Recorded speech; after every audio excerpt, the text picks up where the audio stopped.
Thank you very much for having me here on the conference, and I would like to start off with just giving you a brief overview on Smart City is.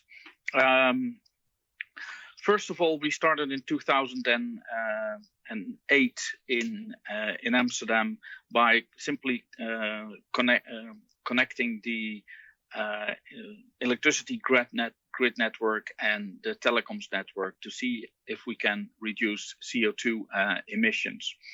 And at that time, we used that also as the definition of the of our smart city definition.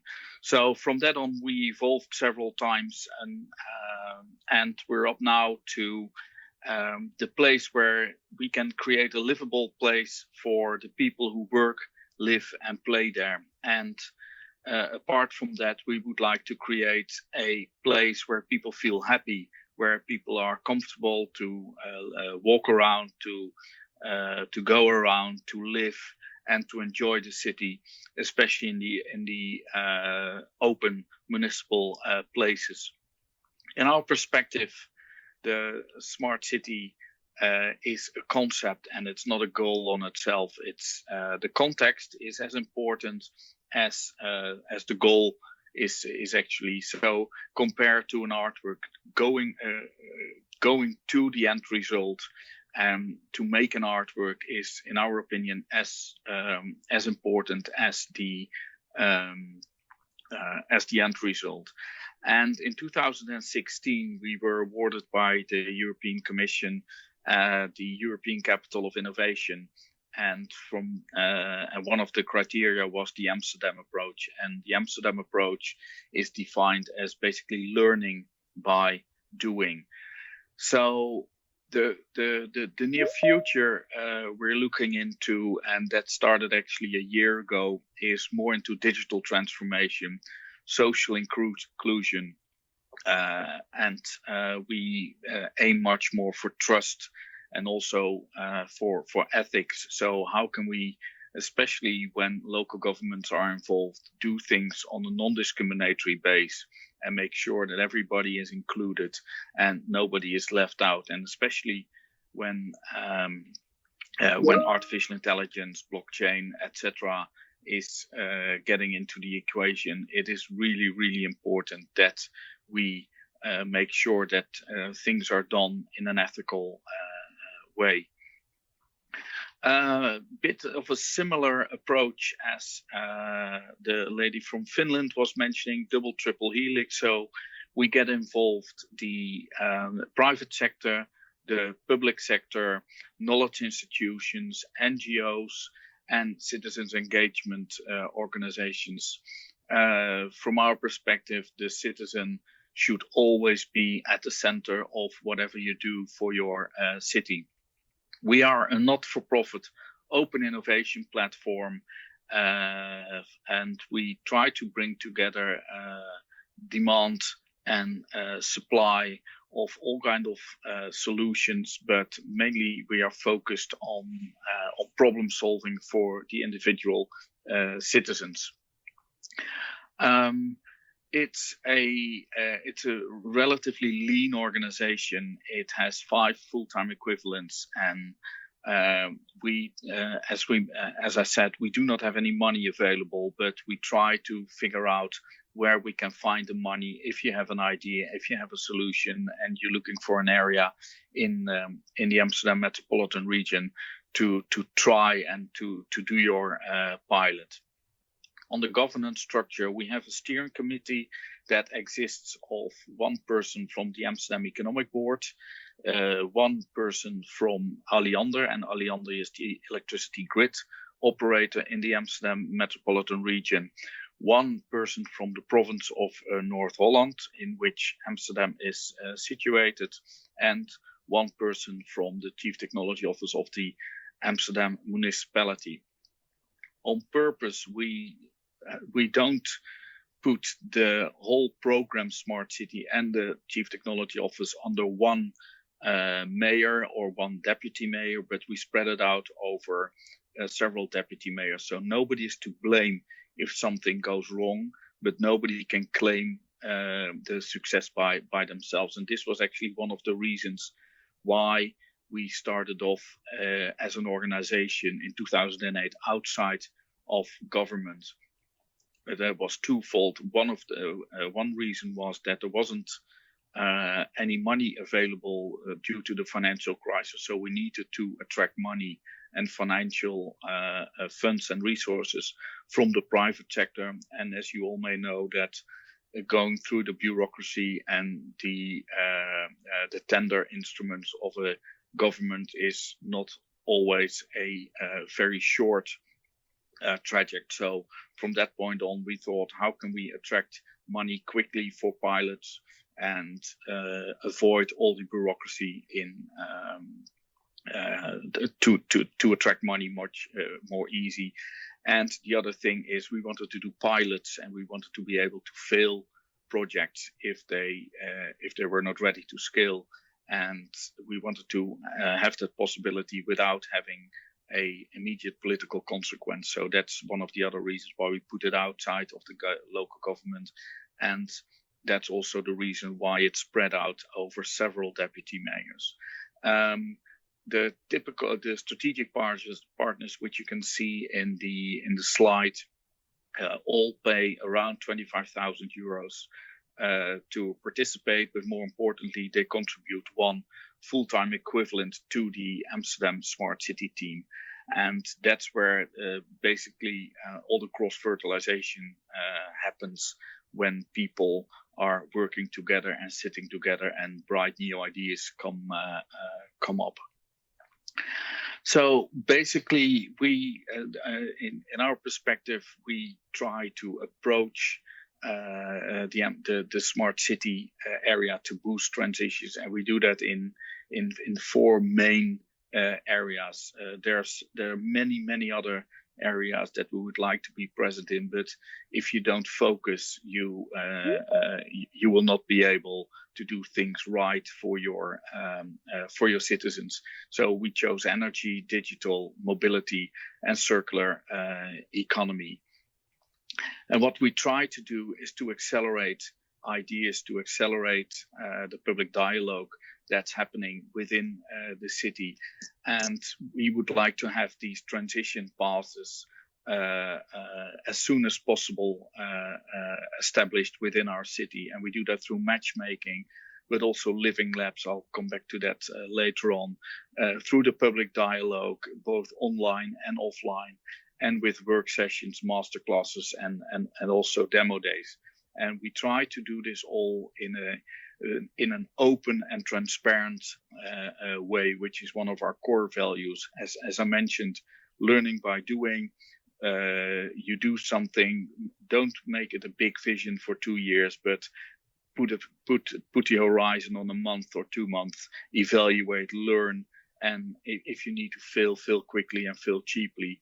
The public value is really important. So we, as the lady from Finland mentioned as well, the citizens should always be at the center of whatever you do.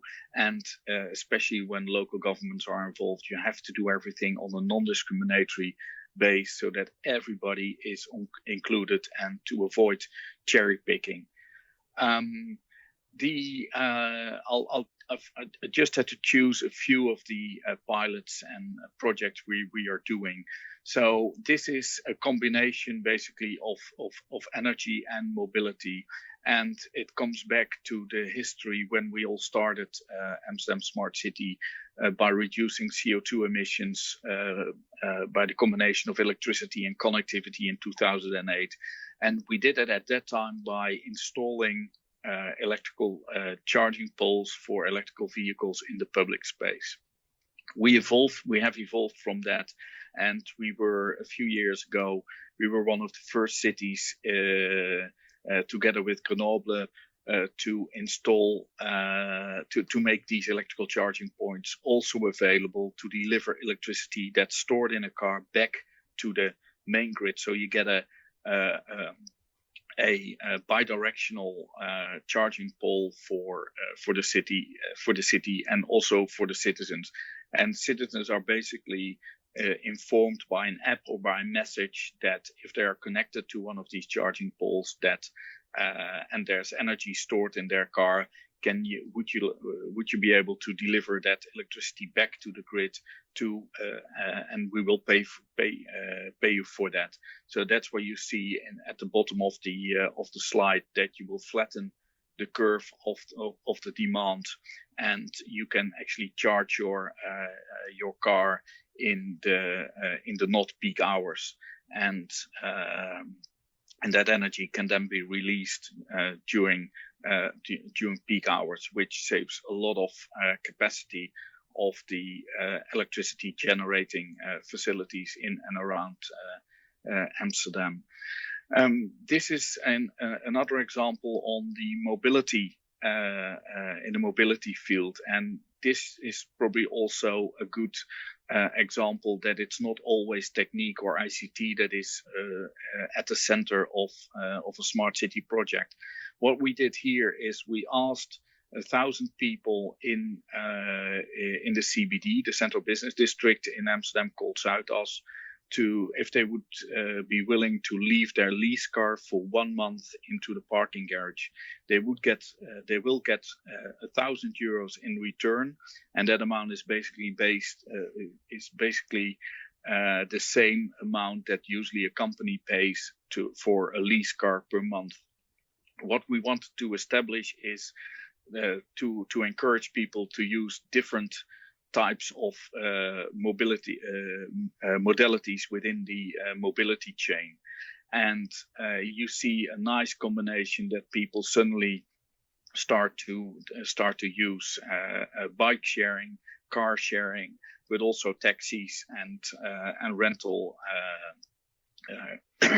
rental car companies to transport themselves. And what we would like to get in between their ears is that they really think of when using a car and when not. And we also wanted to learn why are people using the car and when are people using their car. And the car was most missed during the weekends to basically do the grocery shopping and to go to visit family, and in the evening hours when there's less public transportation available. For those of you who've visited Amsterdam, you may recognize that we have a lot of, you may recognize these pictures as we have a lot of canals in Amsterdam and a lot of waterways, and the canals were originally designed as a transportation route for goods. So this is what we try to establish back, the inner city transportation, inner city logistics based on autonomous boats, so the equivalent of autonomous vehicles, but then autonomous boats in the city center. We use them for cargo. We use them now for tourists. They can basically put in their itinerary, and the rowboat will float them towards all the points of interest. And for the food supply within the city center, we try to avoid the food delivery by cars in the city center, but more on we do that via these rowboats to supply the restaurants. It's really important that if you use data, that you have that you include everybody to share the data, but the data is also made available, that you are transparent on which data you collect via sensors or cameras, and what do you do with these data, and communicate about the outcome. We make sure that it's tailor-made to the people, so that it's not in a very scientific way stored, but that it's accessible basically for people. This COVID-19 crisis accelerated a few of the developments in Amsterdam. So we created the busy and quiet index monitor. This is a new crowd monitor system that indicates quiet and business places in 1.5 meter society developed to accelerate due to COVID-19. This open system is tested in the Amsterdam municipality and mainly indicates the crowds in parks, squares, streets, shopping areas, and other popular touristy areas. This information is basically provided real time, but also based on historical data and big data. It is collected through cameras and sensors that are at 10 meters height, and they signal how hundreds of people are spread across the site and how many visitors are present in total. Specially designed algorithm developed by the municipality reached the analysis of the video images. The algorithm not only measures the current crowds and presence and presents it in a useful data. It is also able to determine if people keep the 1.5 meter distance. Needless to mention that all of this is done anonymously and complies with the highest standards of privacy and privacy legislation. The images are not watched by a human being, but are processed automatically. Only a few frames are saved with unrecognizable and blurred people's faces, and these frames are used to help to train the algorithms. One of the areas we use this crowd monitoring and a busy index system is the living lab called Marine Establishment, and cameras and sensor signal now how hundreds of visitors are spread across the site and how many people are present in total. So it's presented by screens at the entrance, but it's also you can also look online if it's very wise to come to the to come to that area at that time. As mentioned, this was all this experiment was speeded up due to COVID-19, as Amsterdam citizens are asked to avoid busy places and to keep the 1.5 meter distance. The busy and quiet index screens indicate how many people are present per square meter. So, for example, at Vondelpark, which is in the city center of Amsterdam, law enforcement have a pretty good idea when they need to close certain entrances of the park and need to check within the park if people are keeping these distance. This rational assessment helps to make these types of decisions that in the past were made mostly on feeling and best guess. As mentioned, the data is stored locally and the municipality only uses its own software that is developed with private organizations such as TAP and Live Electronic. It's all open source, which means that the source code is open and everyone can work with it. Via this working method, we would like to make this technology also available for other cities. So the municipality does not harvest data by Google that is based in smartphones. And the reason we don't do that is because of privacy consideration and as the municipality system works more precisely. So I think you've already seen the video. Then I'll jump to the next slide.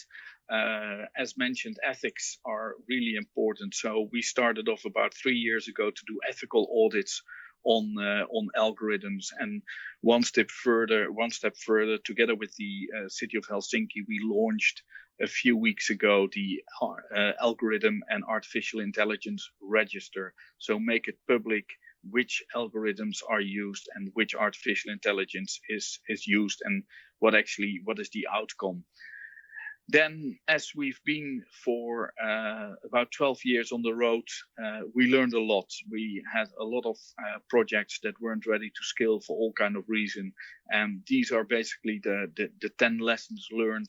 And probably which one of the most important ones is that you have to think outside of the box. And what's probably one of the biggest challenges is that it's a cultural change within the organization, and the ICT and techniques are all available, but it's a cultural change. All projects that failed can be of value in a later period in your city.